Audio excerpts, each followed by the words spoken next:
يختلف التوقيت الزمني من بلد لأخرى، فكيف تكون ليلة القدر في البلدين؟ نعم، هذا سؤال مهم. من المعلوم أن الليلة المقبلة بالنسبة للمملكة السعودية ليلة 27، وبالنسبة لبعض الدول الذين لم يثبت دخول الشهر عندهم ليلة 26 أو ليلة 25، لأن بعض الدول بينها وبين السعودية يومان. فكيف تكون ليلة القدر؟ هل نعتبر السعودية أو نعتبر البلاد الأخرى؟ الذي يظهر لي أننا نتبع أول بلد ثبت فيه الرؤية، وذلك لأن أكثر أهل العلم يقولون إذا ثبتت الرؤية بمكان من البلاد الإسلامية وجب على جميع المسلمين في جميع أقطار الدنيا أن يأخذوا بهذه الرؤية. انتبه يا رجل، عبارة زاد المستقنع: وإذا رأى الهلال أهل بلد لزم الناس كلهم الصوم. وإذا قلنا بهذا صار المعتبر أول بلد ثبت فيه دخول الشهر، وحينئذ لا أشكال. إذا لم نقل بهذا القول وقلنا لكل بلد رؤيتهم أو لكل بلد تحت ولاية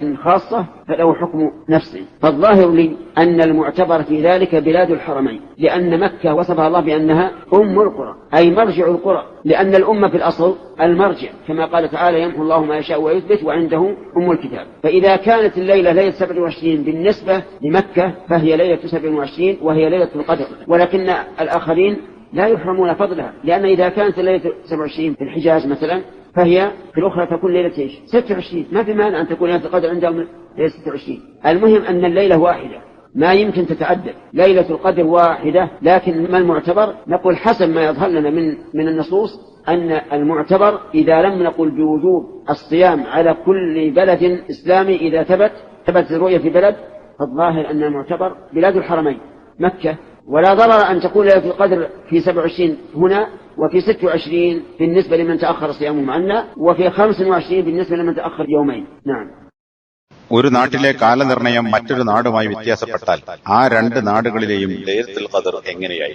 ഇതൊരു സുപ്രധാന ചോദ്യമാണ്. സൗദി അറേബ്യയെ സംബന്ധിച്ച് അടുത്ത രാത്രി 27-ാം രാവാണ്. മാസം ദർശിച്ചിട്ടില്ലാത്ത മറ്റു ചില നാടുകളിൽ അവർക്ക് 26-ഓ 25-ഓ ആണ്. കാരണം സൗദിക്കും മറ്റു ചില രാജ്യങ്ങൾക്കുമിടയിൽ 2 ദിവസത്തെ വ്യത്യാസമുണ്ട്. അപ്പോൾ ലൈലത്തുൽ ഖദർ എങ്ങനെയായിരിക്കും? നാം സൗദിയെ പരിഗണിക്കണമോ അതല്ല മറ്റു രാജ്യങ്ങളെ പരിഗണിക്കണമോ? ആദ്യം കാഴ്ച സ്ഥിരപ്പെട്ടത് ഏത് രാജ്യത്താണോ നാം അതിനെ പിന്തുടരണമെന്നാണ് എനിക്ക് വ്യക്തമാകുന്നത്. കാരണം അധിക പണ്ഡിതരും പറയുന്നത് ഇസ്ലാമിക രാജ്യങ്ങളിൽപ്പെട്ട ഒരു നാട്ടിൽ മാസം സ്ഥിരപ്പെട്ടാൽ ആ മാസപ്പിറവി സ്വീകരിക്കൽ എല്ലാ ഭൂഖണ്ഡങ്ങളിലെയും മുഴുവൻ മുസ്ലിങ്ങൾക്കും നിർബന്ധമാണെന്നാണ്. ഒരു രാജ്യക്കാർ മാസം കണ്ടാൽ എല്ലാ ജനങ്ങൾക്കും നോമ്പ് നിർബന്ധമായി എന്ന സാദുൽ മുസ്തഖ്നയിലെ വാചകം സഹോദര നീ ശ്രദ്ധിക്കണം. ഇതനുസരിച്ച് നാം പറയുകയാണെങ്കിൽ ആദ്യം മാസം സ്ഥിരപ്പെട്ടത് ഏത് രാജ്യത്താണോ അതാണ് പരിഗണിക്കപ്പെടേണ്ടത്. അപ്പോൾ യാതൊരു സംശയവും ഉണ്ടാകുന്നില്ല. ഇനി ഇക്കാര്യം നാം പറയുന്നില്ല, മറിച്ച് ഓരോ നാട്ടിനും അതിന്റെ കാഴ്ചയുണ്ട്, അല്ലെങ്കിൽ പ്രത്യേക ഭരണത്തിന് കീഴിലുള്ള ഓരോ നാടിനും അതിന്റേതായ വിധിയുണ്ട് എന്നാണ് നാം പറയുന്നതെങ്കിൽ അപ്പോൾ എനിക്ക് തോന്നുന്നത് അതിൽ പരിഗണിക്കേണ്ടത് ഇരു ഹറമുകളുടെയും നാടിനെയാണെന്നാണ്. കാരണം മക്കയെ അള്ളാഹു വിശേഷിപ്പിച്ചത് ഉമ്മുൽ ഖുറ എന്നാണ്, അതായത് നഗരങ്ങളുടെ കേന്ദ്രം എന്ന്. കാരണം ഉമ്മ് എന്നാൽ മടക്കസ്ഥാനം എന്നാണ്. അള്ളാഹു അവൻ ഉദ്ദേശിച്ചതിനെ മായ്ക്കുകയും സ്ഥിരപ്പെടുത്തുകയും ചെയ്യുന്നു. അവന്റെ പക്കലാണ് ഉമ്മുൽ കിതാബ് അഥവാ മൂലഗ്രന്ഥം എന്ന് അള്ളാഹു തആല പറഞ്ഞത് പ്രകാരം മക്കയെ സംബന്ധിച്ച് ആ രാത്രി 27 അതാണ് ലൈലത്തുൽ ഖദർ. എന്നാൽ മറ്റുള്ളവർക്ക് അതിന്റെ ശ്രേഷ്ഠത തടയപ്പെടുകയില്ല.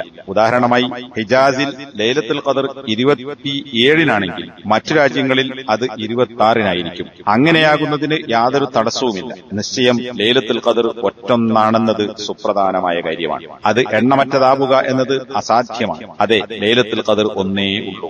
എന്നാൽ തെളിവുകളിൽ നിന്ന് നമുക്ക് വ്യക്തമാകുന്നതനുസരിച്ച് ഒരു രാജ്യത്ത് മാസപ്പിറവി സ്ഥിരപ്പെട്ടാൽ എല്ലാ ഇസ്ലാമിക രാജ്യങ്ങളുടെ മേലിലും നോമ്പ് നോൽക്കൽ നിർബന്ധമാണെന്ന് നാം പറയുന്നില്ലെങ്കിലും ഇരു ഹറമുകളുടെ നാട് മക്കയാണ് പരിഗണിക്കപ്പെടേണ്ടതെന്നത് പ്രകടമായ കാര്യമാണെന്നാണ് നാം പറയുന്നത്. ലൈലത്തുൽ ഖദർ ഇവിടെ 27 ആവുകയും നമ്മിൽ നിന്ന് നോമ്പ് പിന്തിയവരെ സംബന്ധിച്ചിടത്തോളം 26-നോ 2 ദിവസം പിന്തിയവരെ സംബന്ധിച്ച് 25-നോ ആകുന്നത് ഒരു ബുദ്ധിമുട്ടുമല്ല.